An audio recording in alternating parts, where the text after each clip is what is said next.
Gustavo nos viene a comentar hoy un tema muy interesante que es la experiencia de tratamiento descentralizado. Ahora nos va a comentar un poco, Gustavo, de qué se trata y la reutilización de fluentes tratados, que por lo menos en el caso del Caribe y el proyecto Cool Plus, esto es un tema muy relevante. Estamos apoyando muchos países en temas de políticas, en el tema del reuso de flentes, y tenemos casi que todos los proyectos que estamos implementando tienen de una u otra forma la relación de la reutilización de aguas residuales. Y ahora, en aras de la economía circular, creo que esto es extremadamente relevante, así que pues me alegra mucho tener aquí a Gustavo. Gustavo es ingeniero y tiene una especialidad en gestión urbana del agua en Suecia y Japón. Ha trabajado más de 20 años en el desarrollo de servicios básicos para ciudades en crecimiento. Hace 15 años fundó la organización Agua Tuya, que es la organización que nos va a contar un poco la experiencia de revitalización de Flentes, y que se especializa en proyectos que contribuyen justamente a lo que estaba comentando del ciclo urbano del agua. Entonces, Gustavo pues ha sido consultor adicional también del Banco Mundial y del Banco CAF en temas de agua y saneamiento, pues en todas las partes del mundo. Así que con esto y sin más, le doy la palabra a Gustavo. Gustavo, nada más para antes de que te introduzcas un poquito más, si querés, nada más me vas diciendo y yo voy pasando los slides. Entonces, sin más, adelante. Ok, muy buenos días con todos y todas. Gracias, Joaquín. Bueno, para entrar un poquito en contexto, me han pedido que hable un poco sobre nuestra experiencia en tratamiento y reuso de aguas residuales. Este trabajo lo hemos llevado a cabo en diferentes contextos, ¿no? Primero en varios países de Asia y de África, en el contexto de un programa que se llama Citywide Inclusive Sanitation con el Banco Mundial, donde queremos promover el acceso universal a los servicios de saneamiento. Y ahí nos hemos dado cuenta de que tenemos que hablar, cuando hablamos de saneamiento, deberíamos hablar en términos generales, ¿no? Incluir muchos tipos de soluciones y tecnologías distintas, ¿no? Entonces, ahí, por ejemplo, nos hemos dado cuenta de que si nos cerramos 100% al alcantarillado convencional, por ejemplo, entonces hay sitios y zonas de las ciudades que nunca van a ser atendidos o que se va a tardar demasiado tiempo en llegar con servicios, ¿no? Entonces, ahí es donde hemos ido trabajando y desarrollando distintas opciones de saneamiento, entre ellas los alcantarillados inteligentes, el alcantarillado condominial, los sistemas de tratamiento descentralizados, ¿no? Que es lo que vamos a hablar puntualmente el día de hoy. Entonces, con esa información de contexto podríamos avanzar al siguiente slide, por favor, Joaquín. Es bueno que entendamos primeramente a qué nos referimos con las aguas residuales, cómo se generan y sus principales características. Dame un segundo que estoy viendo que no se están pasando los slides. Vamos a ver qué pasa. Estamos en la carátula todavía, no hay problema. Ok, ya pasó. Ahora sí. Ok, pero ¿por qué está pasando tan lento? Dame un segundo nada más, a ver.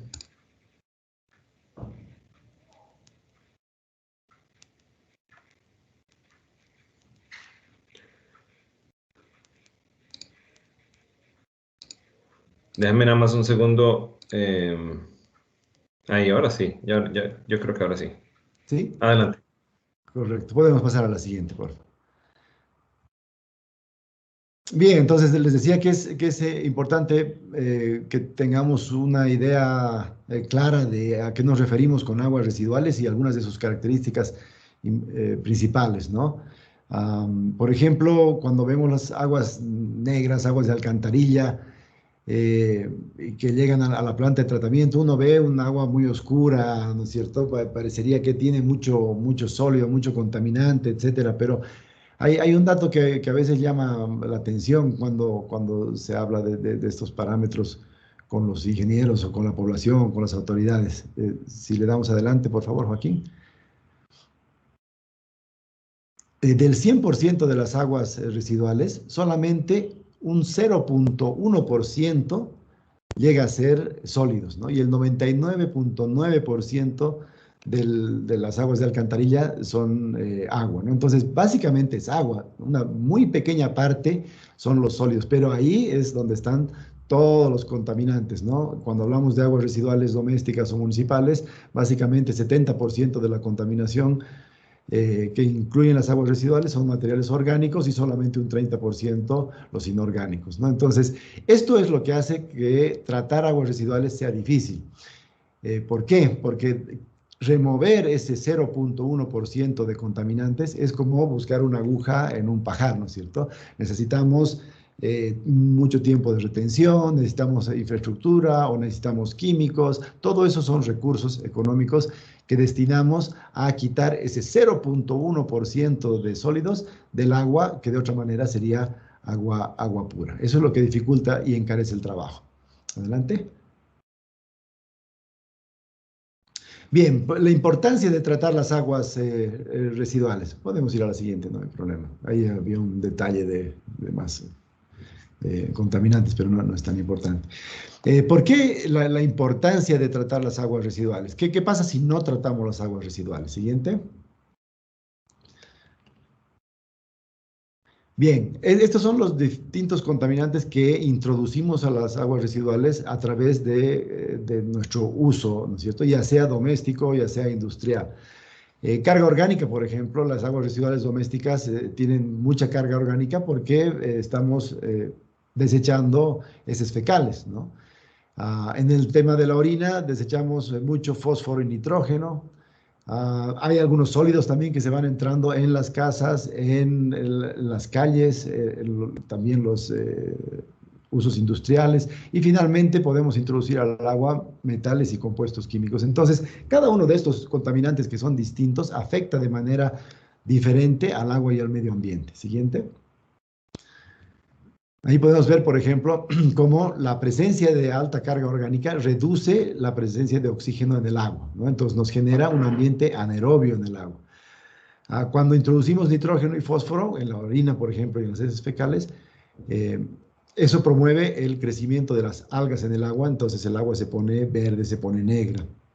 Cuando hay muchos sólidos suspendidos en el agua, arena, etcétera, incluso puede haber arena, tierra que entra de las calles, de las bocatormentas, hay intromisión al alcantarillado sanitario de agua con sólidos, con arena, por ejemplo.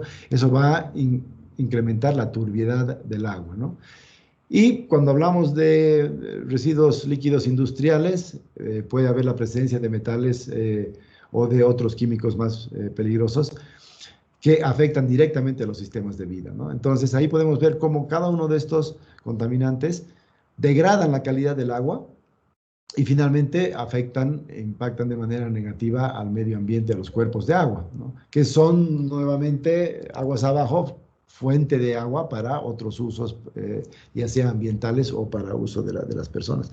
Entonces, si bien la cantidad de agua que existe en el mundo es fija y es grande, ¿no? Lo que ocurre cuando contaminamos el agua es que reducimos la cantidad de agua limpia disponible para la gente, ¿no? Entonces, sigue habiendo la misma cantidad de agua, pero tenemos más agua contaminada y menos agua limpia. Adelante. Bien, aquí hay una estadística a nivel mundial de cobertura de tratamiento de aguas residuales, ¿no? Dependiendo del tipo de país, los países con renta alta tienen mayores niveles de cobertura de tratamiento de aguas residuales y va bajando a medida que los países son más pobres, ¿no?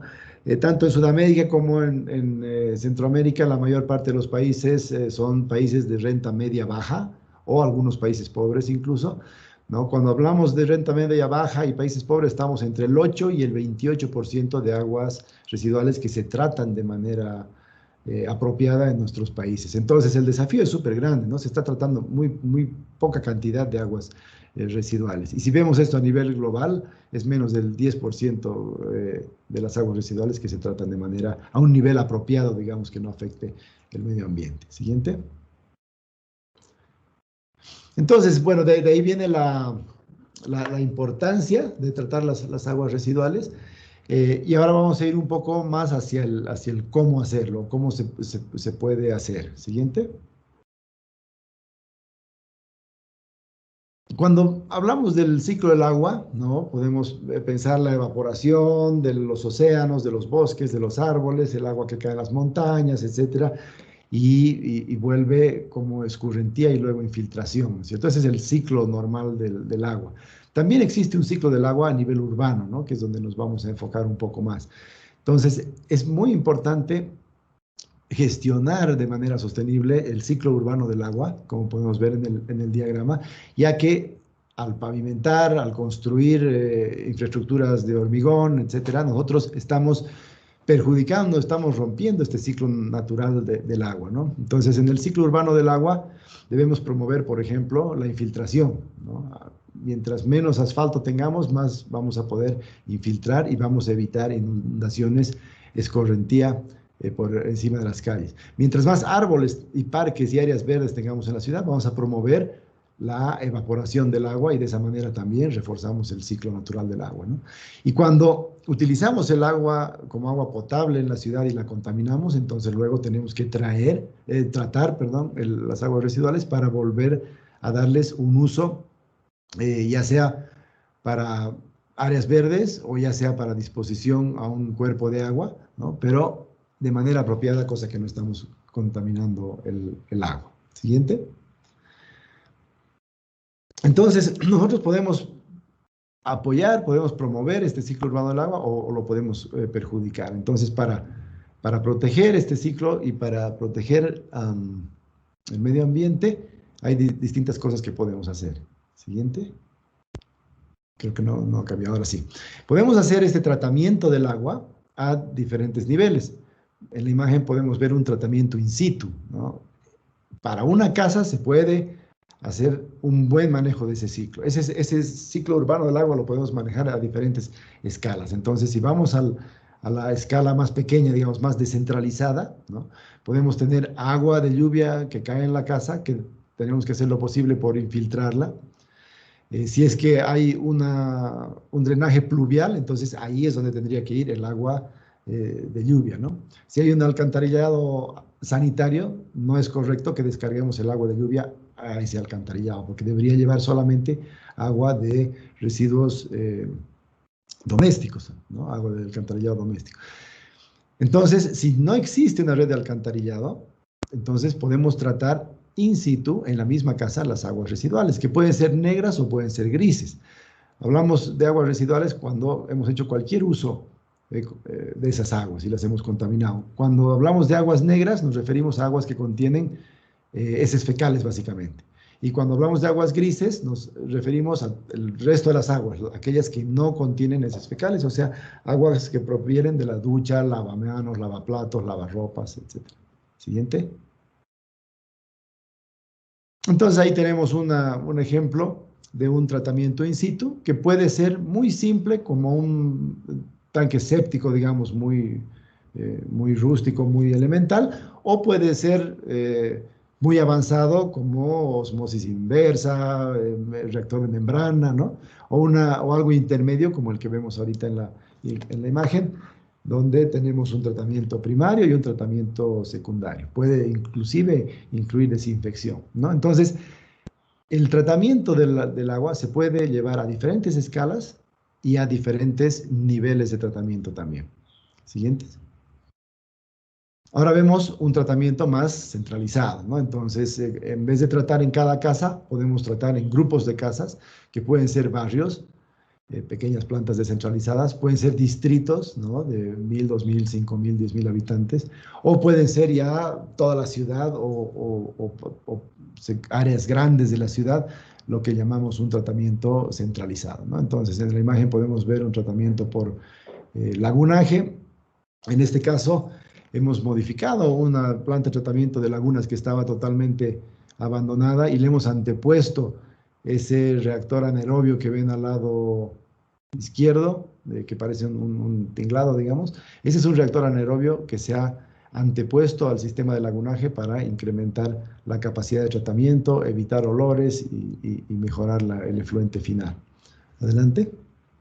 Entonces ahí hemos podido ver primero un tratamiento totalmente descentralizado in situ y por otro lado un tratamiento más bien centralizado. En ambos casos, o en todos los casos, se requiere de un tren de tratamiento para depurar el agua. Y estos son estos pasos que ven en la pantalla, son los principales estadios o los componentes de un tren de tratamiento, ¿no? Primero, y muy importante, y vamos a hacer mucho énfasis en eso, está el pretratamiento, que nos permite separar los sólidos de mayor tamaño, ¿no? Cualquier objeto que puede llegar y sólidos que llegan en el alcantarillado, hay bolsas, hay plásticos, hay basura, etcétera, ¿no? Una vez que hemos pasado esa etapa de pretratamiento, entramos a un tratamiento primario donde básicamente decantamos, ¿no es cierto? Todo lo que pueda sedimentarse se va al fondo, lo que podamos flotar se va hacia arriba y salimos de ese tratamiento primario con un efluente que solamente va a tener sólidos en suspensión y que ya no va a tener nada que se asiente ni nada que flote. Ya el tratamiento secundario, ¿no? Es un paso más, es un tratamiento un poquito más avanzado, donde ya vamos reduciendo la materia orgánica, la carga orgánica que se llama, que está suspendida en el agua. Entonces, podemos decantar todas las arenas, sacar todas las grasas, etcétera, pero la materia orgánica está totalmente disuelta en el agua y eso va a pasar al tratamiento secundario donde tenemos que remover. Y finalmente, el tratamiento terciario ya es un tratamiento más especializado donde removemos contaminantes muy específicos, ¿no? Es un tratamiento más avanzado, se puede decir más caro, ¿no? Donde normalmente podemos remover nitrógeno, por ejemplo, fósforo, que son nutrientes que contribuyen a un proceso de eutrofización y de crecimiento de algas en los cuerpos de agua. O también se puede utilizar en el tratamiento terciario un proceso de desinfección del agua, ¿no? Ya sea rayos ultravioleta o cloro, etcétera. Entonces, básicamente esos son los 4 estadios, digamos, o componentes de un tren de tratamiento. Y un tratamiento de aguas residuales puede incluir uno o más de estos procesos, ¿no? Solo hacer un pretratamiento es mejor que no hacer nada. Solo hacer un pretratamiento y un tratamiento primario ya es un gran paso. O sea, si todos los sistemas de alcantarillado del mundo llegarían a un tratamiento primario, o si todas las casas tendrían un sistema in situ que llegue a un tratamiento primario, eso ya sería resolver la mitad del problema de las aguas residuales del mundo, ¿no? Obviamente es deseable tener un tratamiento secundario para remover la materia orgánica, pero ya con un tratamiento primario podemos llegar a 30-40% de remoción de contaminantes, ¿no? A medida que avanzamos en el tratamiento, entonces el tratamiento es más rico, mayor eficiencia y remoción, pero también más caro, ¿no? Adelante, la siguiente. Les decía que vamos a hacer énfasis en el pretratamiento porque en las experiencias que vemos de sistemas municipales, comunitarios, de distritos, etcétera, ya sean descentralizados o centralizados, vemos que muchas veces no se le da la importancia suficiente al tema del pretratamiento. Entonces, las plantas de tratamiento terminan tratando todo, terminan tratando residuos sólidos y si son por lagunaje, por ejemplo, es mucho más difícil remover esos sólidos después de las lagunas, que pueden ser hectáreas de lagunas, que removerlos a la entrada de la planta, ¿no? Entonces, hemos visto que en el 80% de los casos de las plantas que hemos visitado en Latinoamérica, en el 80% de los casos habían problemas de pretratamiento y haciendo un buen pretratamiento se podía proteger toda la planta y mejorar mucho el proceso, ¿no? El pretratamiento se constituye en una especie de fusible de la planta, ¿no? Es lo que nos protege todo lo que va aguas abajo en el proceso. Hay distintos tipos de pretratamiento, pueden ser manuales o automáticos, pueden ser rejas fijas, rejas movibles, ¿no? Puede ser automatizado. Todo depende del tipo de planta que queramos diseñar, el caudal y el tipo de trabajo manual, digamos, que querramos o no querramos tener en esa planta. Siguiente. Entonces, el que hemos visto ahí es una pantalla rotativa. Este es un tambor rotativo, ¿no? Para plantas más pequeñitas. En usos industriales también se puede usar esto. Y hemos ido reduciendo esto, ¿no? De tamaño, porque hemos visto, mientras más sólidos removamos a la entrada, mejor el proceso a continuación y vamos a terminar tratando solamente aguas, que es lo que queremos tratar, ¿no? Entonces, esto tiene que irse a residuos sólidos, a una gestión de residuos sólidos. Entonces, si las plantas en Bolivia, por ejemplo, antes, hace muchos años, tenían rejas con separación entre varas de 10 centímetros, ¿no? Luego han bajado a 5 centímetros, luego a 3 centímetros, y estos equipos mecanizados que estamos utilizando ahora, hemos bajado primero a 10 milímetros, luego a 6 milímetros, luego a 3 milímetros, y en algunas plantas ahora estamos trabajando con 1,5 milímetros, ¿no? Entonces, realmente es un paso súper importante que deberíamos tomar muy en cuenta. Adelante. Aquí hay otro tamiz rotativo que está tratando el agua antes de su ingreso a un reactor anaerobio de flujo ascendente. En este caso estamos utilizando 3 milímetros de separación en el tamiz. Siguiente. Este es uno un poco más grande, es un tamiz de canal, ¿no? La diferencia entre el anterior y este es que en el anterior tenemos que bombear el agua para que suba al tamiz. Luego puede ir por gravedad al siguiente paso. En este caso, este tamiz se introduce en el canal de aproximación de la planta, entonces el agua que está llegando por gravedad a la planta simplemente pasa por este tamiz y no es necesario elevar el agua. Siguiente. Entonces ahí podemos ver al interior del tamiz. Este es un tamiz helicoidal. Pueden ver que hay una plancha con orificios al fondo, el agua va a pasar y los residuos sólidos se van a quedar ahí y el tamiz helicoidal lo va a ir sacando, el gusano va a ir sacando los residuos sólidos hacia un contenedor. Siguiente. Este es una tamiz automatizado de pantalla rotativa. Entonces, una reja que va girando, ¿no? También se instala dentro del canal. Este tipo de tamiz puede manejar caudales muy grandes, ¿no? Se puede hacer desde 10 litros por segundo hasta miles de litros por segundo, ¿no? Simplemente son más grandes o se puede poner varios módulos en paralelo. Entonces, las pantallas rotativas normalmente para plantas más grandes y los tamices rotativos de tambor o helicoidal, más bien para plantas más pequeñas. Siguiente. Ahí podemos ver cómo por detrás tenemos el carrito donde se va descargando ya los residuos sólidos, ¿no? Entonces, cuando el tamiz es manual, son rejas manuales, realmente genera mucho trabajo para los operadores, ¿no? Entonces, hay costos por un lado o por otro lado, si no se hace ese trabajo, entonces se va colmatando la planta, ¿no? Siguiente. Bueno, en este caso es una estación elevadora. En este caso es una estación elevadora donde se bombean las aguas residuales hacia una planta que está a varios kilómetros. Pero ya en esa estación elevadora se puede hacer, en todas las estaciones elevadoras en realidad, se puede ir haciendo ya el pretratamiento para retirar los sólidos. Siguiente.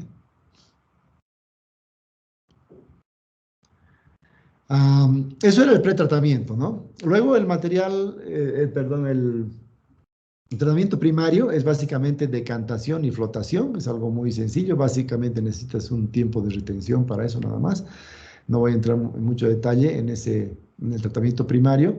Más bien podemos hablar un poco más del tratamiento secundario, donde queremos remover la materia orgánica, la carga biológica que tiene el agua, ¿no? Entonces, aquí podemos ver un ejemplo que se puede utilizar tanto en soluciones in situ como en soluciones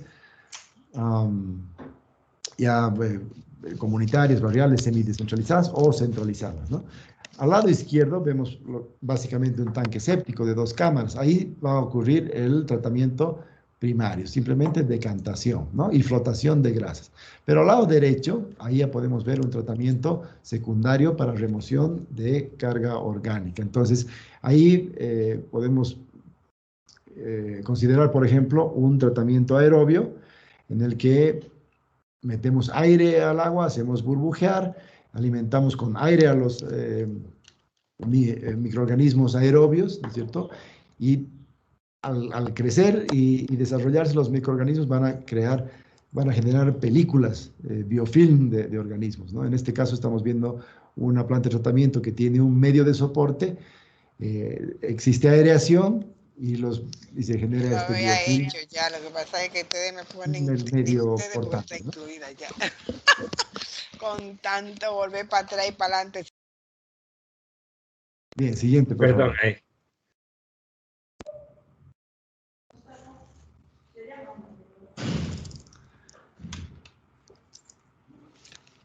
Siguiente, por favor. Bien, esto era solo para mostrar que este tipo de plantita era totalmente enterrada. Podemos pasar al siguiente, no hay problema.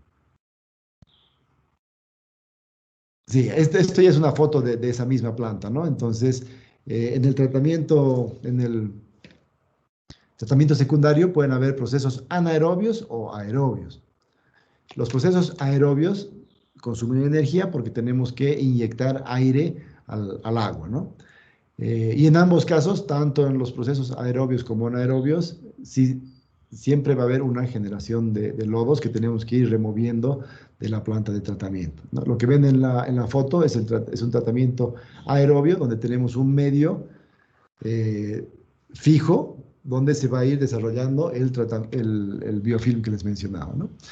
Hay una característica muy interesante del tratamiento anaerobio y es que genera menos lodos que los tratamientos aerobios, porque estos lodos se van digiriendo al interior de los reactores anaerobios, ¿no? Entonces, esa es una gran cosa porque el lodo digerido que sale de un tratamiento anaerobio puede simplemente secarse al sol, por ejemplo, y luego puede ser introducido como un mejorador de suelo. Mientras que cuando tenemos sistemas de tratamiento secundario aerobio, el lodo se genera en mayor cantidad, hay que removerlo con mayor frecuencia y luego hay que tratar ese lodo. Primero hay que estabilizarlo. Entonces, en ese caso muchas veces se construye un reactor anaerobio específicamente para el tratamiento de los lodos. Siguiente. Este es el mismo tipo de plantas. Utilizamos esta tecnología básicamente para soluciones in situ y para soluciones de tratamiento de aguas descentralizadas, que pueden ser un hospital, una escuela, viviendas, digamos, una parte de un barrio que sea, digamos, hasta 10.000 habitantes más o menos. Se puede utilizar este tipo de tecnología modular, digamos, semidescentralizada. Siguiente. Podemos ir un poco más sofisticado, digamos. Este ya es una tecnología de membrana, ¿no? Donde podemos hacer ya una filtración, digamos, del agua, ¿no? Esto se utiliza sobre todo cuando queremos, con eso se puede filtrar hasta viruses, por ejemplo, ¿no? Ya podemos ir a microfiltración, ultrafiltración, etcétera. Entonces, la ventaja es que tienes un efluente mucho más claro, mucho más con menos contaminantes, pero por otro lado necesitas más energía para hacer que el agua pase a través de estas membranas. Siguiente. Bueno, ahí hay algunas características, ¿no?, del tratamiento con membrana. Eh, para comparar un poco con un sistema de lagunaje, podemos reducir la carga orgánica, el BOD que llamamos, la demanda biológica de oxígeno. Entramos a la planta con 300, 400 miligramos por litro, por ejemplo. En un sistema de lagunaje podemos salir con 30 tal vez, pero en un sistema de membrana podemos salir con menos de 5 miligramos por litro, ¿no? Entonces es un sistema mucho más avanzado. Siguiente. Ahí podemos ver en fotos estos sistemas que ahora se utilizan más, sobre todo para sistemas descentralizados y sobre todo si queremos darle un reuso avanzado al agua, ¿no? En un edificio, por ejemplo, si queremos reusar el agua, las aguas residuales del edificio para lavar ropa o para lavar autos o para lavar pisos, entonces queremos un efluente ya totalmente claro, desinfectado, etcétera. Entonces puede considerarse este tipo de tecnología, ¿no? Tal vez no para grandes plantas municipales donde sería muy caro llegar a este nivel de tratamiento. Siguiente. Eh, la eficiencia y tratamiento, entonces, es el grado de remoción de contaminantes, ¿no? Lo que ven en la imagen es una pequeña muestra de cómo el agua puede entrar a una planta y salir.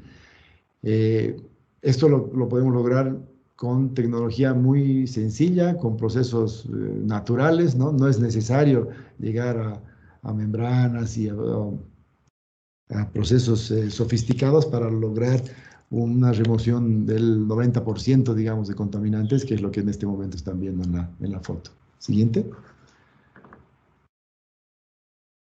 Entonces, para justamente medir cómo están las plantas y qué tipo de trabajo realizan y su eficiencia, es que usamos algunos indicadores del agua residual, que medimos a la entrada, al ingreso a la planta, al medio después de cada proceso o a la salida de la planta, ¿no? Y los principales parámetros de control que utilizamos son la temperatura, la conductividad del pH, la materia orgánica que hemos mencionado antes, como demanda biológica de oxígeno o demanda química de oxígeno, los sólidos suspendidos totales, los nutrientes que serían el nitrógeno y el fósforo, los coliformes fecales, otros parásitos, aceites y grasas. Podemos medir 300 parámetros también, pero los principales, los que normalmente uno tiene que medir para cumplir con una normativa ambiental, digamos, son estos parámetros. Siguientes.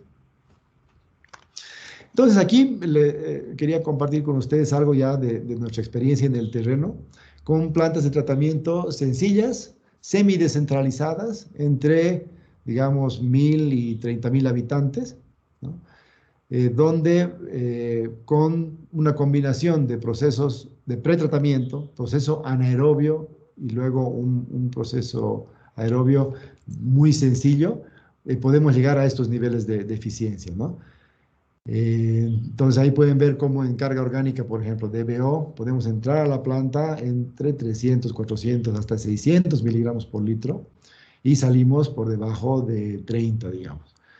Entonces las eficiencias de remoción en estas plantas, por más sencillas que sean, pueden ser del 90-95% sin ningún problema.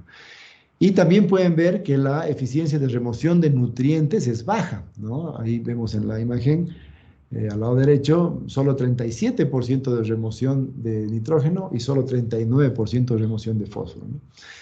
Esto por dos cosas. Uno, porque son plantas nuevamente sencillas, donde no tenemos un proceso de nitrificación para remover nitrógeno, ni tampoco tenemos un proceso de precipitación química para remover el fósforo. Entonces, en estos casos,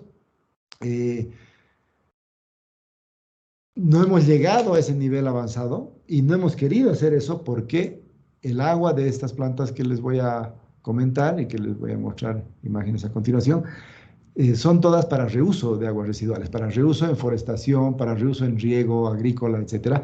Entonces, no tiene sentido remover todo el nitrógeno y el fósforo porque más bien estaríamos quitando los nutrientes de las plantas, ¿no? Mientras que tanto la tierra como las plantas nos pueden ayudar a hacer este tratamiento, esta remoción de nitrógeno y fósforo sin costo, básicamente, ¿no? Entonces, ¿cuándo sí debemos hacer una remoción de nitrógeno y fósforo? Cuando la descarga es a un cuerpo de agua y sobre todo si la descarga es a una laguna, por ejemplo, ¿no?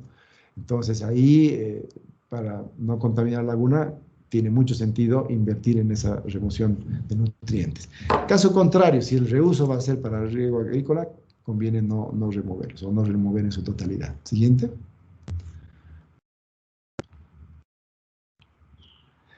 Y lo mismo en el tema de los lodos, ¿no? Si es que queremos reusar los lodos, que es lo más deseable, porque pueden constituirse en un mejorador de suelos, pueden mejorar la estructura de los suelos. Entonces, ahí es muy importante hacer un monitoreo de la calidad de lodos. Entonces, sobre todo, ver que no tengan metales pesados. Entonces, cuando se hace tratamiento de aguas residuales de toda una ciudad, por ejemplo, y el área de recolección de aguas residuales incluye zonas industriales, parques industriales, talleres, fábricas, acerías, etcétera, curtiembres. Entonces, es muy probable que estos residuos industriales líquidos entren al alcantarillado, terminen en la planta de tratamiento y esos metales pesados terminen en el lodo, ¿no? Si pasamos de ciertos niveles, entonces esos lodos no pueden ser utilizados en agricultura por los metales pesados, por la presencia de metales pesados. Cuando trabajamos de una manera más descentralizada y atendemos, por ejemplo, distritos que son distritos dormitorio, donde viven las personas, donde hay condominios, urbanizaciones, viviendas, etcétera, pero no hay grandes áreas industriales, entonces es mucho más fácil porque no hay esa presencia de metales pesados en las aguas residuales y por tanto no se depositan en los lodos. Siguiente. Bueno, aquí estaba el tema de los nutrientes, ¿no? En los lodos también se depositan nutrientes que pueden ser aprovechados por la tierra y las plantas cuando reutilizamos los lodos, ¿no? Hay tanto nitrógeno como fósforo como amonía en los lodos. Siguiente. Ahora les voy a mostrar algo de experiencia, experiencias puntuales que hemos realizado en los últimos 10, 15 años en Bolivia. Esta, por ejemplo, es una planta para un centro urbano de 10.000 habitantes. La planta está a 2 kilómetros del centro urbano, ahí a la distancia se puede ver algo del centro urbano. Pero lo interesante en este caso es que el agua que antes terminaba en el río, ahora llega a esta planta, se trata y con el agua tratada se riega alrededor de, en este caso, si no me equivoco, son 60 hectáreas alrededor de la planta. Y pueden ver ahí el maíz, ¿no? Esta planta no tiene una fase de desinfección, entonces se utilizan otras barreras. En este caso, con las aguas tratadas, regamos alfalfa y maíz, ¿no? Entonces, no regamos lechuga, no regamos tomate, alimentos que se comen crudos, sino alimentos que se procesan o que se cocinan, ¿no? O plantas de tallo alto. Adelante. Aquí hay una imagen de cómo los agricultores, que son los vecinos de la planta, conectan mangueras a un canal de recolección que hay alrededor de la planta y con el agua tratada riegan el maíz. Siguiente. Aquí pueden ver otro sistema, son reactores anaerobios de flujo ascendente, los dos tanques tapados y seguidos de un proceso de aireación con difusores, y el agua tratada es para regar todas esas hectáreas alrededor de la planta también. Entonces este es un tratamiento un poquito más avanzado que el anterior eran con humedales, biofiltros de piedra simplemente, ¿no? Entonces no necesitan ingreso de energía. En este caso sí tenemos que bombear aire al tratamiento secundario. Siguiente. Aquí podemos ver el área de influencia, ¿no? Entonces tenemos la planta que les mostraba hace rato al centro y las manchas verdes, 21 hectáreas más 18 hectáreas al otro lado, ¿no? Siguiente. Esta es la parte de los lodos, ¿no? Periódicamente se extrae de los reactores anaerobios los lodos, que ya están digeridos, porque han estado varios meses dentro del reactor, y a medida que vamos sacando, los secamos simplemente al sol, y una vez que están secos, se puede incorporar al terreno como un mejorador de suelo. Sobre todo, mejora la estructura del suelo, ¿no? Ingresa minerales, algo de carga orgánica todavía, algo de nutrientes, y sobre todo sales y mejora el terreno, ¿no? Siguiente.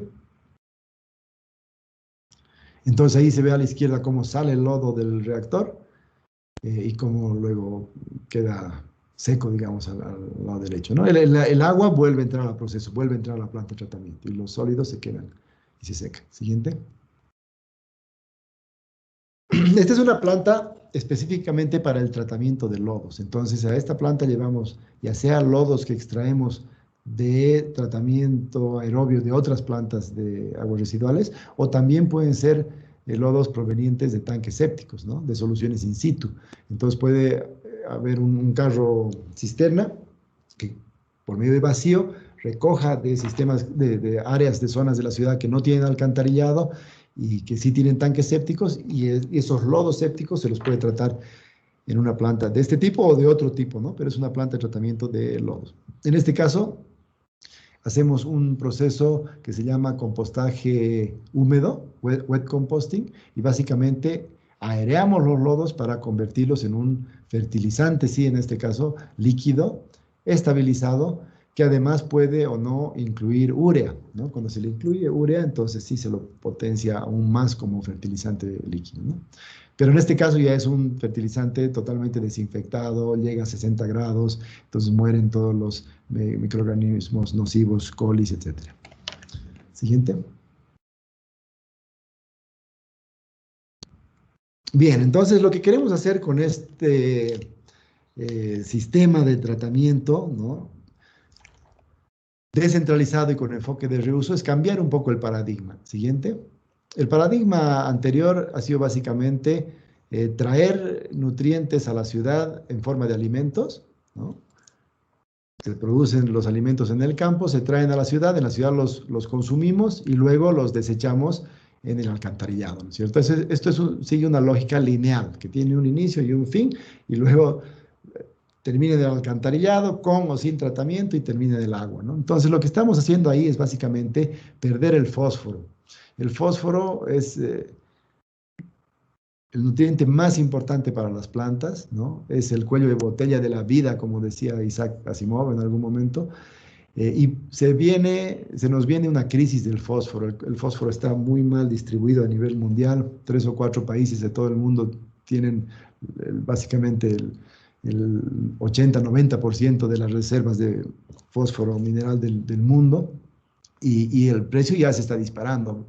La agricultura como la conocemos actualmente se basa en fósforo, que ya se acaba en las minas de fósforo y que termina en el mar, termina en los ríos por el alcantarillado y luego no lo podemos recuperar más. Entonces, realmente tenemos que cambiar este paradigma siguiente y pasar más bien a una lógica de economía circular, donde en lugar de que termine en el agua, esos nutrientes, tanto nitrógeno como fósforo como potasio, deberíamos recuperarlos y devolverlos a la tierra, al suelo, a la naturaleza, para que continúe su ciclo. Entonces, por un lado tenemos el ciclo del agua, natural o urbano, que tenemos que cuidarlo y no irrumpirlo, digamos. Y por otro lado tenemos este ciclo de los nutrientes que también tenemos que recuperarlo, ¿no? Entonces, el gran problema es cuando mezclamos ese ciclo del agua con el ciclo de los nutrientes, que es luego muy difícil de separar. Siguiente.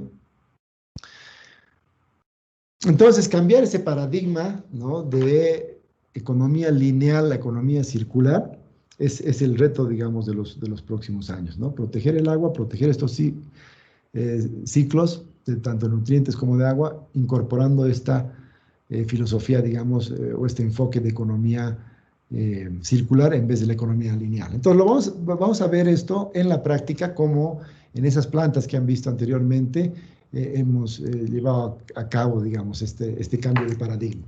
En la parte de arriba pueden ver cómo de manera lineal tenemos pozos que se perforan en las zonas donde hemos trabajado. El agua de esos pozos se bombea, va como agua potable a la ciudad contamina el agua y el agua residual sin tratamiento terminaba en el río, el punto rojo de arriba a la derecha. Y en paralelo, alrededor de esas ciudades, tenemos otros pozos que se perforan para bombear agua limpia, para regar cultivos, que también son regados parcialmente por lluvia, parcialmente por agua de bombeo, y además se debe introducir fertilizante a esos cultivos, ¿no? Entonces aquí tenemos esa economía lineal en paralelo. Por un lado, el agua potable y aguas residuales, y por otro lado, el agua para riego y cultivos. Siguiente. Entonces, con este cambio de paradigma, lo que hacemos es construir primero una planta de tratamiento, por supuesto, para tratar las aguas de la ciudad. Siguiente. Entonces, con eso ya estamos protegiendo el ciclo del agua, porque tratamos las aguas antes de que llegue al río. Entonces, tenemos aguas de buena calidad en el río, va a haber mejor infiltración, va a seguir habiendo recarga, van a seguir habiendo pozos. Ahí estamos cuidando esa parte del ciclo del agua, ¿no? Pero luego del tratamiento, podemos también dirigir esas aguas tratadas para regar los cultivos. Entonces, podemos regar los cultivos con aguas residuales tratadas en lugar de utilizar los pozos de riego o supliendo parte de esa agua de bombeo. Siguiente.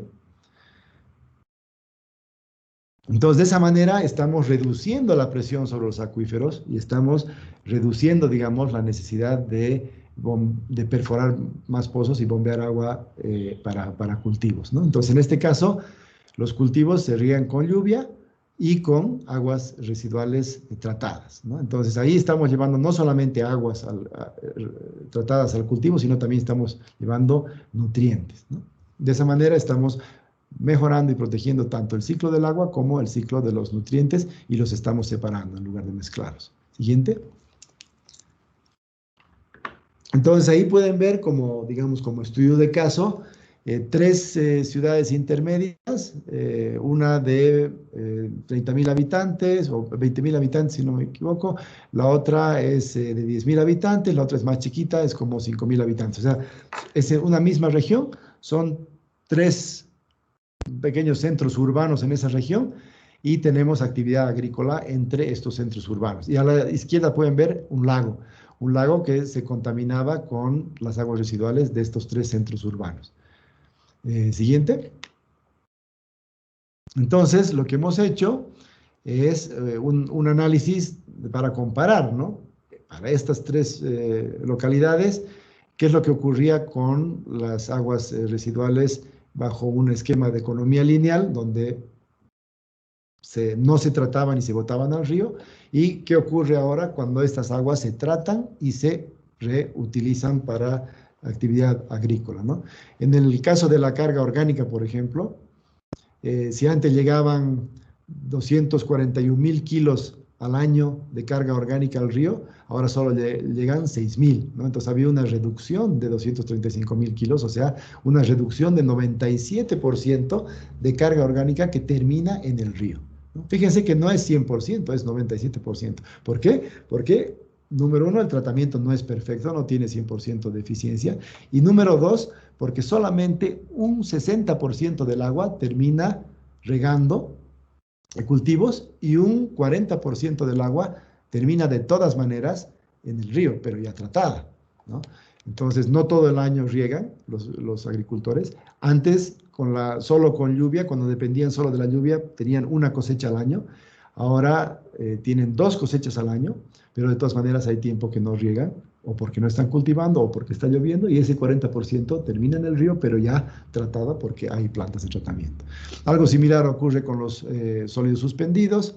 Como pueden ver, la reducción de los nutrientes es menor, por lo que hemos comentado, pero ya hay una reducción del 60% aproximadamente de nutrientes que no terminan en el río, que más bien terminan en el campo agrícola y en la tierra, ¿no es cierto? Sin tener un tratamiento sofisticado y caro de precipitación química o de nitrificación, ¿no? Con tecnologías sencillas, pero utilizando el reuso podemos llegar a esa remoción de un 60% de los nutrientes, ¿no? Y finalmente podemos reducir más bien la cantidad de importación de fertilizantes, ya que una parte de la fertilización se hace vía agua residual tratada, ¿no? También estaríamos reduciendo, en este caso, en 296.000 metros cúbicos por año, la producción de aguas limpias para riego, de pozo, ¿no? O sea, estaríamos reduciendo la presión sobre el acuífero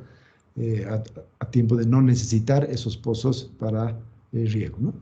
Siguiente. Y ya para terminar, algunas conclusiones. Bueno, primero, el mejor tratamiento es que no haya tratamiento, que no sea necesario tratar, ¿no? Si podemos tener sistemas de saneamiento que no usen agua o que usen menos agua, eso es lo mejor.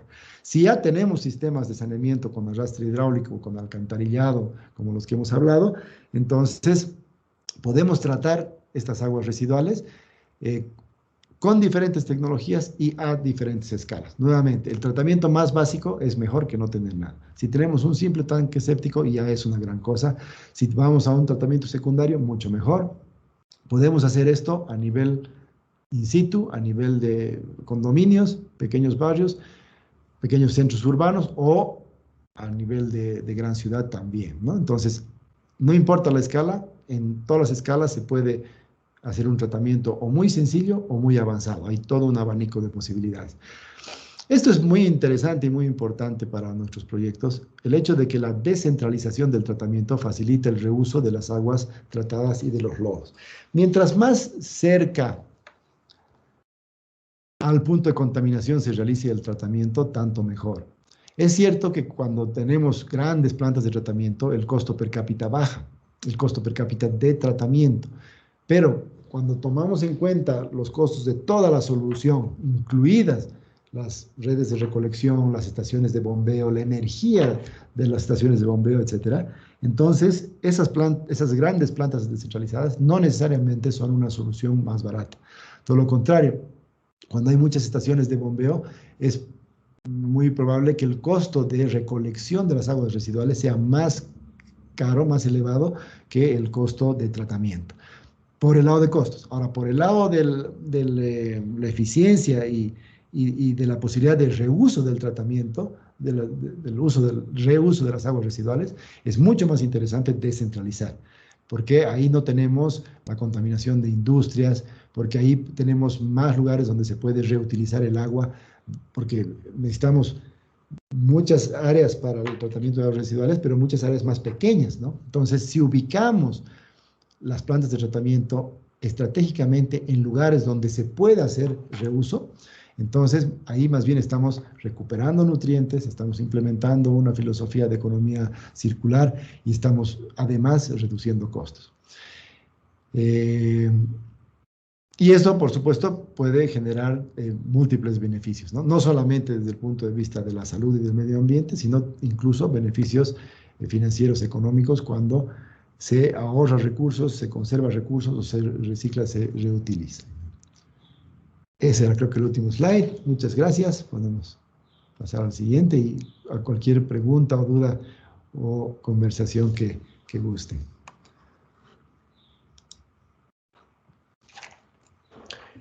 Gustavo, muchísimas gracias. Excelente presentación, extremadamente relevante al Crew Plus. Y pues con muy buen tiempo, entonces creo que nos va a dar bastante oportunidad para discutir. Están entrando comentarios y preguntas al chat, entonces quisiera tal vez abrir el espacio. Yo tengo un montón de preguntas, pero darle el chance a los participantes. Por había una pregunta de Guillermo de Conagua. Guillermo, si estás por ahí, ¿quieres abrir micrófono, hacer la pregunta? Adelante. No sé si nos escucha, okay. Guillermo. Sí, buen día a todas y a todos. Pues básicamente, primero felicitar a Gustavo por la presentación, muy interesante. Nosotros desde Conagua, pues participamos en una cooperación técnica internacional hacia Bolivia, precisamente en el tema de tratamiento de aguas residuales. Nosotros trabajamos a nivel de gobierno, dimos alguna asistencia precisamente en un esquema de cooperación con Alemania, con GIZ, y trabajamos básicamente con el Ministerio del Medio Ambiente de Bolivia y con los gobiernos departamentales de Cochabamba. Entonces, pues nos interesó mucho la presentación y mi pregunta básicamente, un poco en el sentido de cómo trabaja la institución de Aqua Tuya con los gobiernos locales. No me quedó muy claro si es como una empresa, como una ONG, cómo es la relación con los gobiernos locales de Bolivia en los proyectos que se comentaron. Básicamente esa es mi pregunta de momento. Claro que sí, Guillermo, con mucho gusto, un gusto escucharte. Estamos muy al tanto de la cooperación triangular con la GIZ y México. Además que México son expertos en reuso de agua, ¿no? Es uno de los países que más agua reusa para agricultura, o sea que eso es muy interesante. Agua Tuya es una fundación sin fines de lucro, o sea que es básicamente igual que una ONG. Trabajamos ya 15 años en temas de agua y saneamiento. Y nuestra forma de trabajo es sobre todo con los municipios, ¿no? Entonces, nuestra contraparte son los municipios, pero sí trabajamos también con la cooperación internacional. Sobre todo hemos trabajado con Suecia y Suiza en los últimos 10 años al menos. Entonces, por parte de la cooperación tenemos fondos de asistencia técnica y parte de inversión. Normalmente son los municipios que tienen el conocimiento local, la necesidad, están encargados de los servicios básicos. Entonces trabajamos con ellos desde la planificación, ¿no? En Agua Tuya trabajamos temas de ingeniería y gestión del agua, básicamente. Ese es nuestro enfoque. Entonces vemos que la parte de gestión de los servicios, cosa que no he tocado mucho o casi nada en esta presentación, vemos que esa parte de la gestión de los servicios es tan importante como la infraestructura, ¿no? Porque en los últimos 50 años, en toda Latinoamérica y Bolivia no es excepción, se ha hecho mucho énfasis en la inversión en infraestructura, ¿no? Entonces, todos esos grandes programas del BID, del Banco Mundial, los mismos gobiernos, etcétera, han invertido mucho en sistemas de agua, sistemas de alcantarillado, plantas de tratamiento, y muchas de esas plantas no funcionan, ¿no? Y si no funcionan, no necesariamente es porque no han estado bien construidas o bien diseñadas, sino porque no hay quien las opere o no hay una buena tarifa que genere el flujo mensual necesario para la operación diaria, o para pagar la energía, o para pagar un buen equipo técnico que maneje esas plantas, etcétera, ¿no? Entonces, el enfoque que tenemos como Agua Tuya es de trabajar con los municipios en ingeniería y gestión. Planificamos con el municipio el tema de aguas residuales y residuos sólidos también ahora, y nos apoyamos en la cooperación para temas de subsidio, ¿no? Entonces, esas plantas que hemos compartido en la presentación, por ejemplo, el 50% ha sido cubierto con la cooperación internacional en temas de infraestructura, y el 50% ha sido cubierto por los mismos municipios. Y el tema de gestión es donde trabajamos más fuerte, desarrollando las competencias de la empresa municipal de agua para que sepan ellos operar la planta, mantenerla de manera apropiada, o en algunos casos también son las mismas comunidades que son los operadores y dueños de las plantas, pero siempre y cuando se organicen como una especie de cooperativa de servicios o de comité de agua que tenga una tarifa, que tenga institucionalidad, etcétera, para darle sostenibilidad al servicio mismo, ¿no? Esa es la forma en que trabajamos.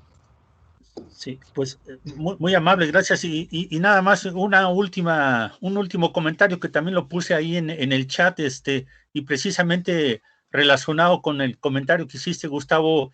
En México, por ejemplo, un problema que tenemos es que las plantas pues se construyen y efectivamente ya la operación es de los municipios, y en México hay muchas plantas que desafortunadamente pues su operación no es muy eficiente, precisamente por ese problema que hay de muchas veces de las autoridades municipales para tener recursos para la operación de esas plantas. Entonces hay muchas plantas que desafortunadamente no operan eficientemente.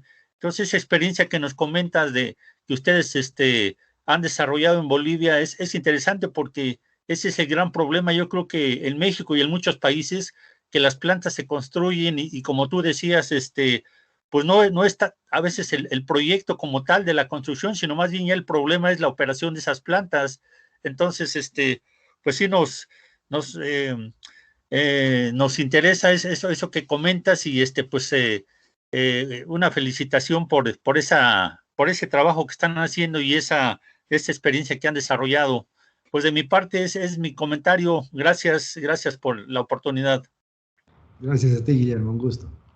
Gustavo, tal vez voy a aprovechar el comentario que hizo Guillermo ahorita con el tema de operación, porque hay varias preguntas en el chat también relacionadas a cómo se trabaja, digamos, este mecanismo. O sea, la planta se construye, supongo que es del municipio, pero el tema del reuso, ¿existe algún modelo de negocio alrededor del reuso? ¿El agricultor paga por el agua, o más bien se le paga por utilizar el agua?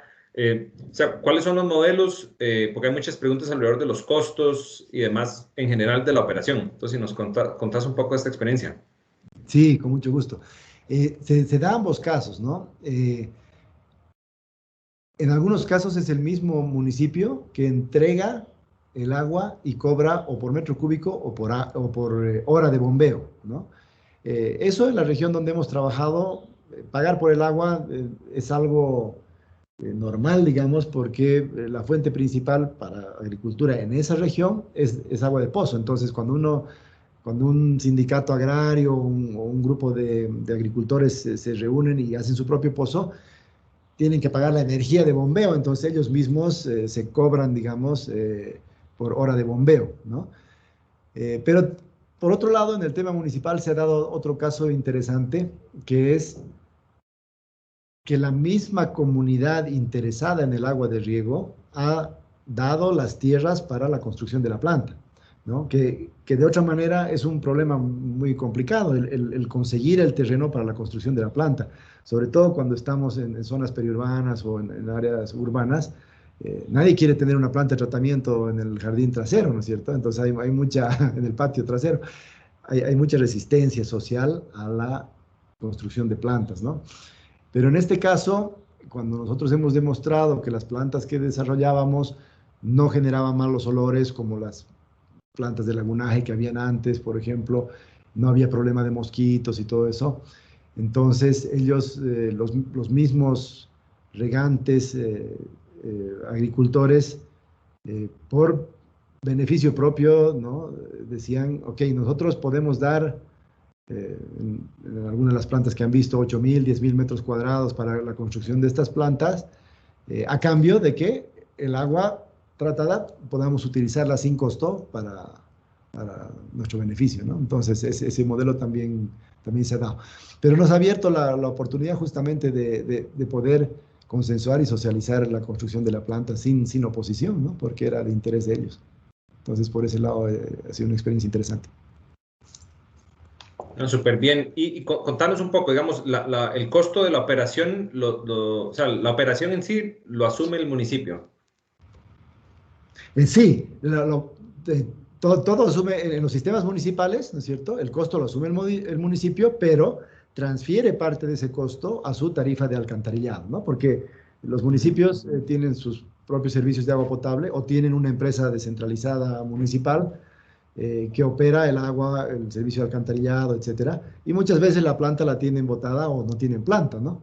Entonces, en este caso, se implementa la planta y junto con su factura de agua y de alcantarillado ya va un monto que tiene que cubrir los costos de la planta, ¿no? Ahora, lo que hacemos nosotros siempre es un análisis de costo, por supuesto, que lo realizamos lo antes posible y antes de construir y antes de dar el servicio, ¿no? Para que el municipio y los usuarios todos estén al tanto de los costos reales. Transparentar esos costos es muy importante, ¿no es cierto? Entonces, hacemos un análisis de costos que tiene dos lados, el CAPEX y el OPEX, ¿no? La inversión por componente y cuánto dura en el tiempo cada componente, ¿no? Una bomba se renueva cada 5, 7, 10 años máximo, sobre todo si no son bombas muy grandes, pero las obras civiles pueden durar 20, 30, 40 años dependiendo del componente, geomembranas, etcétera, ¿no? Lo que sea que se utiliza. Y luego está el lado del OPEX, ¿no? Operación y mantenimiento. Entonces, ¿cuánto se necesita cada mes para operar y mantener la planta? Sueldos, salarios, energía, insumos, etcétera.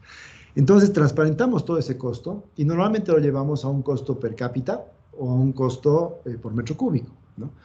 Y la metodología que utilizamos es el costo anual equivalente, ¿no? Y tenemos un par de publicaciones que hemos hecho en Agua Tuya sobre este tema que nos ha sido muy, muy útil, ¿no? Porque cuando llevamos ya todo ese costo, tanto de inversión como de operación de mantenimiento a per cápita, entonces nosotros decimos, bueno, para que esta planta dure, y el servicio, por supuesto, dure para siempre, para sus hijos y sus nietos, ¿no? Entonces, más o menos necesitamos tantos dólares por mes, por persona o por vivienda, ¿no? Entonces, llegamos a un costo total, ¿no? Por vivienda. Entonces, por decir que una planta es, de estas que estamos viendo, es totalmente sostenible con un pago, digamos, de $2 o $2.50 por mes por vivienda, digamos. Eso haría el servicio 100% sostenible, ¿no? Pero de repente en estas zonas la gente no puede pagar esa tarifa de $2.50 al mes, ¿no? Pero sí pueden pagar $1.50, por decir algo, ¿no? Entonces vemos que con $1.50 por familia por mes se cubre el 100% de los costos de operación y mantenimiento. Y solo una parte de los costos de mantenimiento de capital de la inversión, o sea, de reposición a futuro de la misma planta. Entonces, esa parte la termina subsidiando el gobierno municipal, ¿no?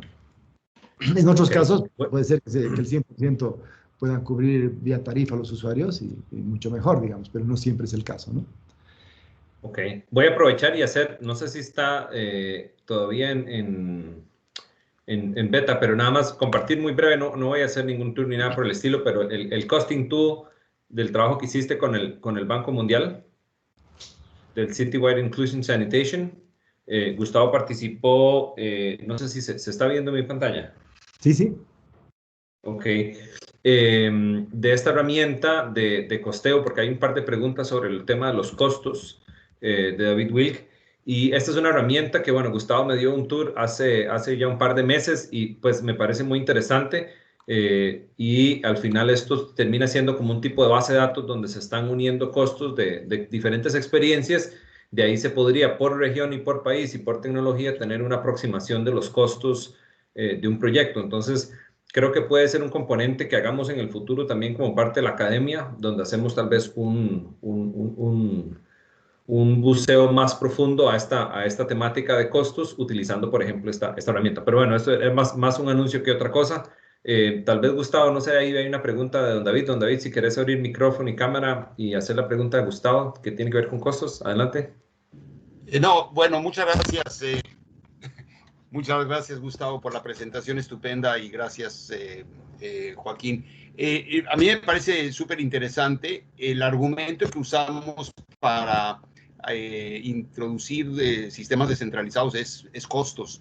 Y en Cochabamba, en algunos ejercicios que hicimos con el BID, nos dimos cuenta que meter algunas veces primario y secundario para reemplazar las plantas más elaboradas era conveniente para reuso, para sacar un costo efectivo y reducido para poder obtener el reuso por parte del agricultor.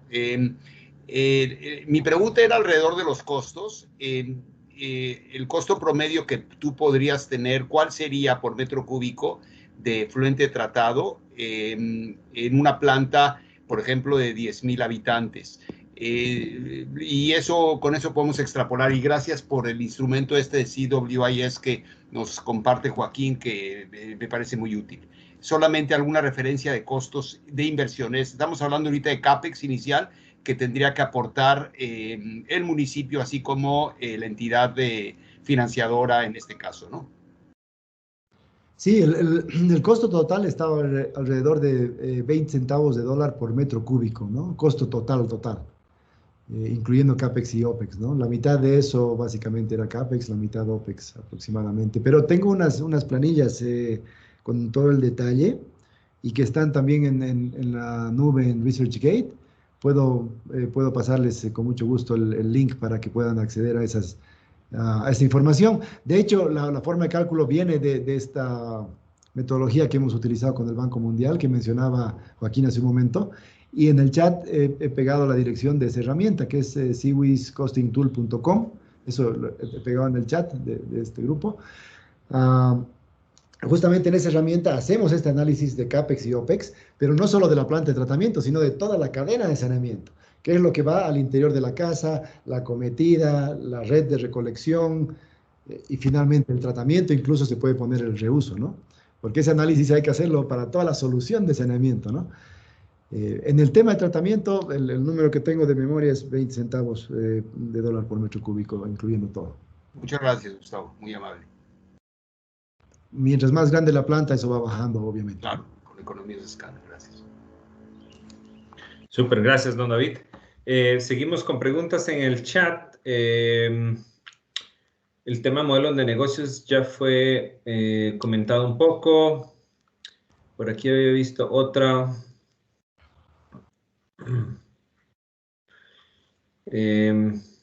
Ok, no sé, Elvira, yo sé que no es una pregunta, es más un comentario, no sé si querés aunar más que todo que este proyecto, conforme Gustavo lo presentaba, más me recordaba de Sabana Yegua. No sé si querés hacer alguna intervención. No sé si estás por ahí, Sí, Elvira. buen día a Sí. todos. Estamos aquí. Buenos días. Sí, me interesa esa iniciativa, vamos a decir que puede ser implementada sobre el reuso.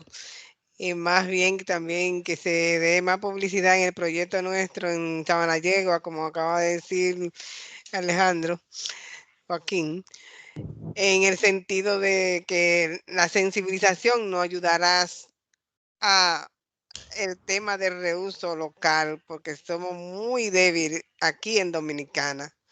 no creemos en ese tipo de reuso para esas aguas. Y el comentario que hacía es que sí debemos tener la importancia en igualdad de condiciones a los sistemas de alcantarillado y saneamiento en su generalidad, como se tienen para el sistema de agua potable.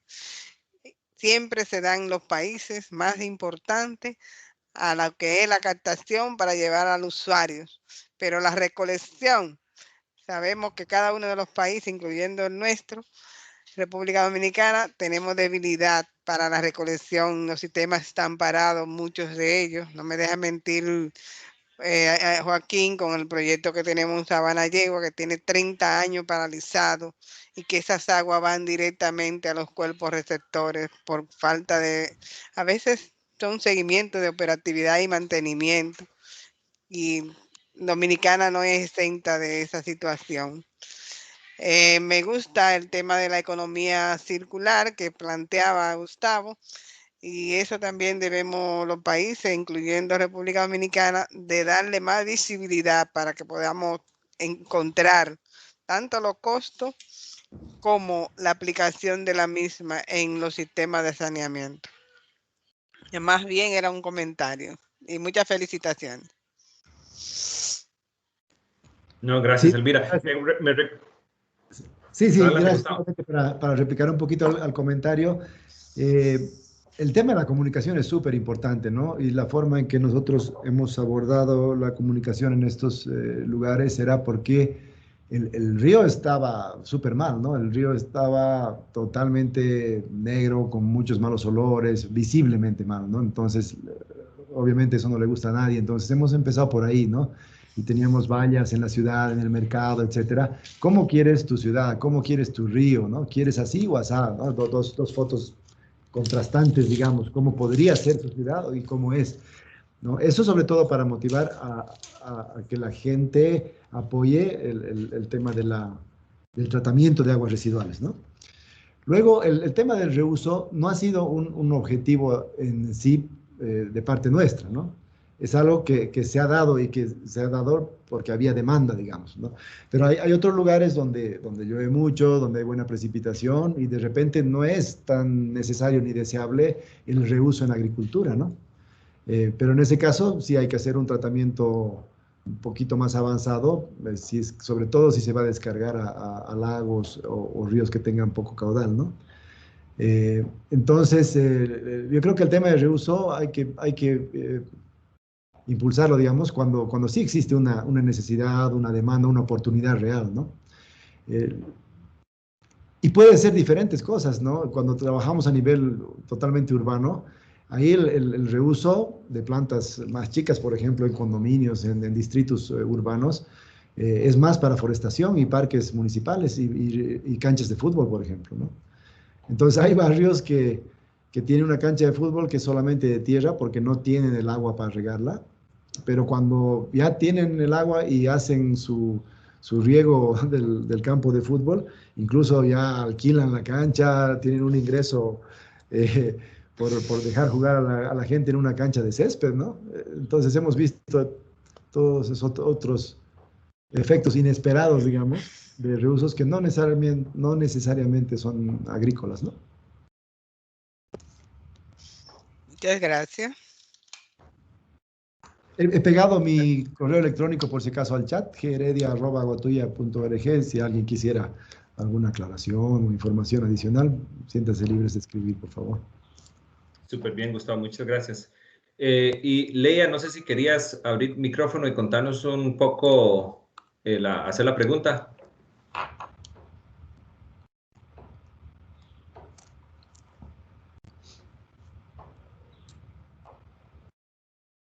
Bueno, ahora que domino el micrófono, muchas gracias primero por esa excelente presentación. Estoy al 100% de acuerdo que el más mínimo tratamiento siempre es mejor que ningún tratamiento en las aguas. De igual modo, podría ser que las aguas lleven algún contaminante que sin tratarlo podría incluso hacerle daño a las plantas. Si las aguas son muy ácidas, si hay contaminantes modernos como antibióticos o por la geología local haya metales pesados, por ejemplo. Entonces, mi pregunta es si esos contaminantes, diría yo, un poco especiales o modernos, se han localizados ahí en Bolivia, si se han identificados, tratados, porque sé que en el caso de los antibióticos es muy complicado y muy costoso también de tratarlos. Así que mi pregunta sería hasta qué punto se han analizado las aguas y si ha habido algún análisis en las plantas, por ejemplo. Muchas gracias. Bueno, lo que sí hemos analizado a profundidad es el tema de los metales pesados, porque teníamos mucho temor que los lodos que estábamos generando y reusando contengan niveles elevados de metales pesados. Entonces, hemos hecho el análisis de los que mencioné en esa tablita, estaba plomo, zinc, cadmio, eran, si no me equivoco, unos 6 distintos. Y todos estaban dentro rangos que no eran peligrosos, ¿no? De hecho, esos lodos cumplían con la normativa sueca, que era, ya que estábamos trabajando con la Embajada de Suecia, hemos hecho en base a su normativa. En Bolivia no tenemos una normativa para eso, entonces cumplía con esos parámetros. En tema de antibióticos y esos contaminantes emergentes, no hemos hecho ningún estudio de ese tipo, ¿no? Sin embargo, en otros lugares donde han hecho esos estudios y donde se quiere remover esos contaminantes, están utilizando humedales, ¿no? Y en la mitad de nuestras plantas hemos estado utilizando reactores anaerobios de flujo ascendentes seguidos de humedales artificiales, ¿no? Con o sin plantas. En el caso de los humedales con plantas, ahí se supone que debería haber algo de remoción de esos nuevos contaminantes, ¿no?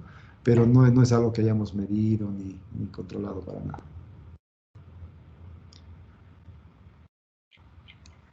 Bueno, muchas gracias. Creo que incluso en esas áreas rurales esos contaminantes emergentes no son tan frecuentes como en grandes ciudades.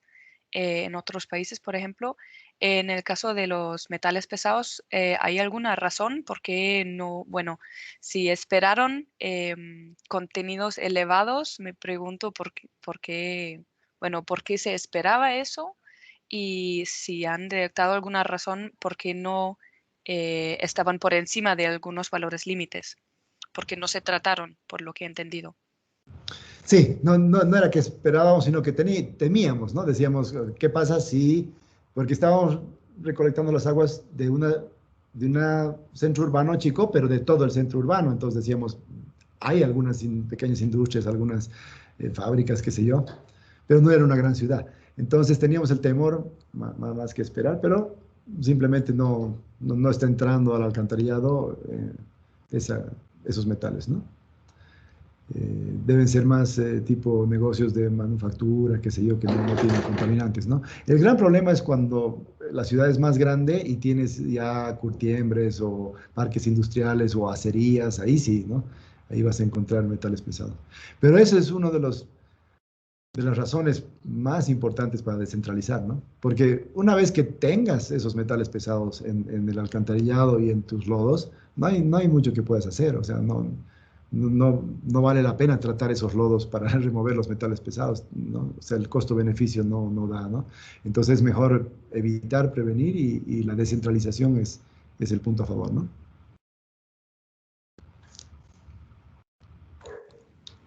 De acuerdo, muchísimas gracias. Sí. Gracias. Yo tenía un par de preguntas, Gustavo, tal vez muy en breve. El tema del riego en los cultivos, ¿cómo se organizan? Digamos, ¿cuántos metros cúbicos por productor? ¿Cómo lo organizan? ¿Tiran tuberías por medio de fincas? Esa parte, contanos un poco. Donde hemos trabajado ya existían asociaciones de agricultores, ¿no? Que ya estaban organizadas. Entonces, en algún caso, ellos ya tienen un sistema de riego y lo que hacen es simplemente meter el agua tratada a ese sistema de riego existente. Pero en otros casos donde no había un sistema de riego y solo contaban con la lluvia, entonces se han organizado ellos mismos, ¿no? Pero la estructura organizativa, digamos, de la comunidad de regantes o de agricultores ya existía, ¿no? Entonces ha sido básicamente una organización de parte de ellos. Nosotros en ese sentido no hemos hecho nada más que poner a disposición de ellos el agua, ¿no? Ok, eso facilita sí mucho. poner un sistema de bombeo para riego en la misma planta, por ejemplo, ¿no?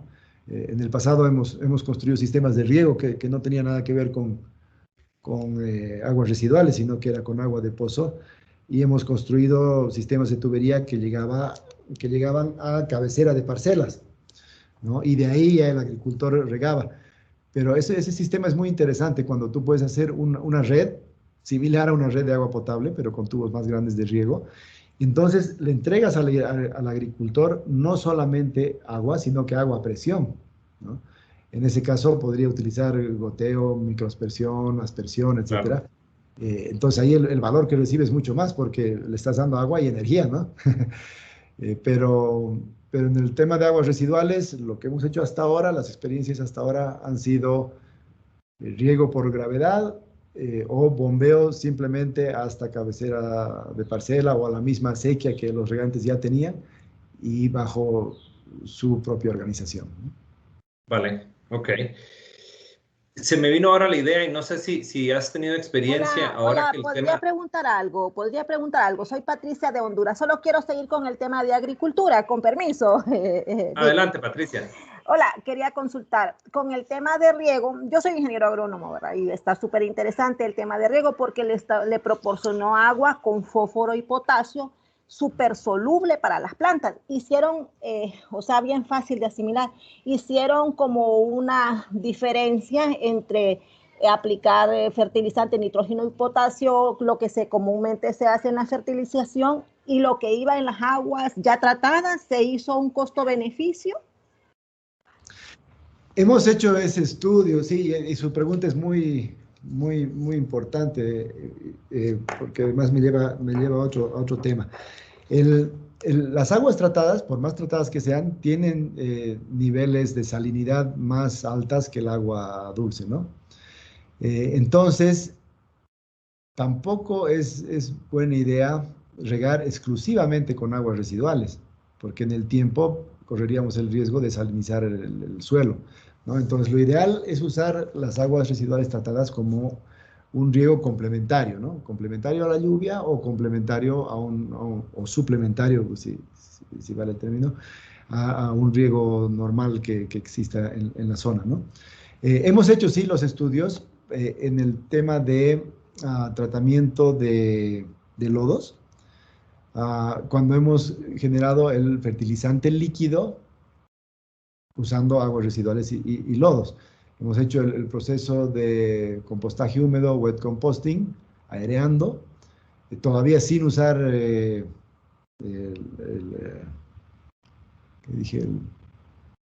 sin usar el otro, sin usar urea, solamente con las aguas residuales y los lodos, pero sí pasando por el reactor aerobio en este caso. En ese caso hemos hecho un estudio. Yo no soy el especialista en ese tema, entonces no tengo los números en mente. Hemos trabajado con la Fundación Proimpa de Bolivia, que son expertos en cultivo de papa y maíz. Y entonces con ellos hemos hecho unas parcelas testigo para justamente determinar la disponibilidad de los nutrientes para las plantas y el incremento en producción, etcétera, ¿no? Entonces, bueno, los resultados han sido súper positivos, pero así algo como números ahorita no tengo en mente. Con mucho gusto le puedo mandar por email el informe. Donde sí el efecto ha sido visual y totalmente evidente, ha sido en una de las fotos que les mostraba donde teníamos el maíz alrededor, sobre todo por la seguridad de disponibilidad de agua que les da a los usuarios, ¿no? A los regantes, porque cuando dependían solamente de la lluvia, ¿no? Se quedaban esperando la temporada de lluvia y muchas veces ya se les pasaba la época, ¿no? Se cansaban de esperar, ¿no? Entonces estaban muy a merced de ese factor tan variable, ¿no? Entonces, desde que la planta está en ese lugar, ellos pueden plantar el día que tienen que plantar, el mejor día del año para plantar, lo hacen y luego viene o no viene la lluvia, ya está garantizada su cosecha con el agua residual. Entonces, por un lado tenían esa seguridad, por otro lado han pasado de una cosecha al año a 2 cosechas al año, y bueno, ellos mismos te decían, ¿no? Mis choclos, mi maíz es más grande, las plantas son más grandes, o sea, ahí era totalmente evidente, ¿no? Lo que hay que ver es el tema del largo plazo y de cómo combinar con otros tipos de riego para no ir salinizando los terrenos. Hay lugares donde los suelos son ácidos, ¿no?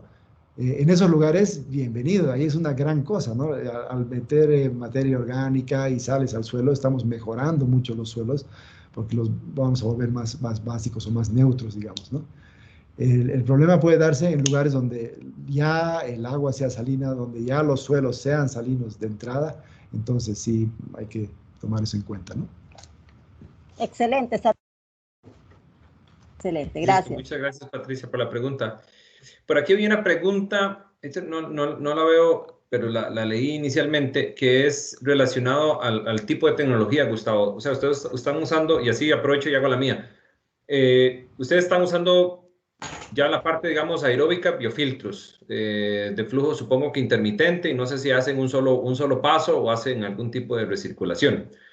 Esa es mi pregunta. Y la pregunta, la otra es, ¿por qué no utilizar humedales en su sustitución? ¿O por qué no se ven humedales en estos sistemas? ¿O qué experiencia tienen con el uso de humedales? Y aprovecho para hacer la de Rosa también, que pregunta que esta combinación anaerobio con humedales si no presentan problemas de falta de oxígeno para las plantas en el humedal. Entonces, en ese combo de temática, dale. Claro que sí. Bueno, hace muchos años que usamos los biofiltros, biofiltros de grava. Hemos usado tanto horizontales como verticales, ¿no? Los horizontales, básicamente de 80 centímetros de profundidad, 20 o 15 sin agua y los 60 de abajo con agua, ¿no? Para que sea lo menos anaerobio posible, digamos. Algunos son con plantas y otros sin plantas, ¿no? El hecho de poner plantas también te genera trabajo y mano de obra y gastos adicionales, ¿no? Entonces, en algunos casos donde no había esa voluntad, digamos, parte del municipio de tener el encargado que vaya sacando las plantas, etcétera, ahí lo hemos dejado solamente como biofiltro de grava sin plantas, ¿no? Y en otros casos, más bien con plantas, o sea que tenemos de ambos. En cuanto al efluente final, la calidad del efluente final y la eficiencia de remoción, es evidente que los humedales o los biofiltros verticales son bastante más eficientes, ¿no? O sea, en esas plantas tenemos un efluente mucho mejor. Digamos que con un reactor anaerobio seguido de un biofiltro horizontal, teníamos una salida de DBO de 60 miligramos por litro, por ejemplo. Pero con el humedal vertical, eso hemos bajado a 20, 25 miligramos por litro, ¿no? Entonces, mucha más eficiencia en el humedal o biofiltro vertical, ¿no? Y con plantas y sin plantas, más ha sido un tema operativo, digamos, ¿no? Ahora recién estamos haciendo pruebas con plantas que hemos traído de otra parte, que son como especializadas para este tema. Ahorita no recuerdo el nombre. Y estamos con ganas de probar de hacer más tipo humedal con plantas, ¿no? El otro sistema que hemos utilizado, que es excelente, es usar un reactor anaerobio de flujo ascendente primero y seguido de un sistema aerobio ya con soplador de aire, ¿no? Con difusores. En ese caso, claro, ahí ya tienes un proceso de nitrificación, etcétera, es bastante más avanzado. Pero cuando combinas este tratamiento aerobio con el WASB, con el reactor anaerobio de flujo ascendente, básicamente bajas a la mitad los costos totales, ¿no? Comparando con una planta de lodos activos tradicional, ¿no? Entonces, por un lado, reduces el costo total a la mitad, por otro lado, reduces tu cantidad de lodos, y los lodos que sacas del WASB, del reactor anaerobio de flujo ascendente, ya son digeridos, ¿no? Entonces, hay todas esas ventajas de esa otra combinación. Eso usamos cuando hay poco espacio, ¿no? Porque cuando usamos los biofiltros y los humedales, necesitas obviamente mucho más metros cuadrados, ¿no? Perfecto. Quería comentar también entonces, en el chat acaba de subir Susana la evaluación de este webinario. Les agradecemos muchísimo. Ahí pueden también, aparte de calificar obviamente el esfuerzo de este webinario, también nos permite muchísimo escuchar de ustedes para los próximos webinarios. Este es el primer bloque de la Academia de Crew Plus y la idea es hacer por lo menos 3 o 4 bloques más. Entonces, si por ejemplo este tema de reuso les pareció muy interesante y les gustaría que expandamos en una serie de webinarios o un curso un poco más completo sobre el tema del reuso, entonces la única forma es si nos lo cuentan para poder ir estructurándolo. Entonces, agradecemos que puedan llenar el formato. Con esto ya son las 10:30, nos hemos pasado un ratico, pero nada pasa, lo importante es poder compartir información. Si no hubiese ninguna otra pregunta así muy importante, de todas formas, Gustavo compartió su email, tienen los contactos del proyecto Crew Plus, que también nos pueden llegar a hacer las preguntas. Esperamos en los próximos días enviarles un correo de seguimiento con el link para que puedan bajar la presentación y puedan accesar este video y lo puedan pues socializar y compartir entre sus colegas. Y sin más, me gustaría decirle, Gustavo, muchísimas gracias por el esfuerzo de la presentación, experiencia muy relevante. El chat está lleno de comentarios muy positivos acerca del webinario, así que muchísimas gracias de verdad y pues esperamos contar con usted en próximos webinarios. Muchísimas gracias a todos ustedes, ha sido un gusto. Hasta pronto. Perfecto. Hasta pronto todos. Que estén muy bien. Muchas gracias.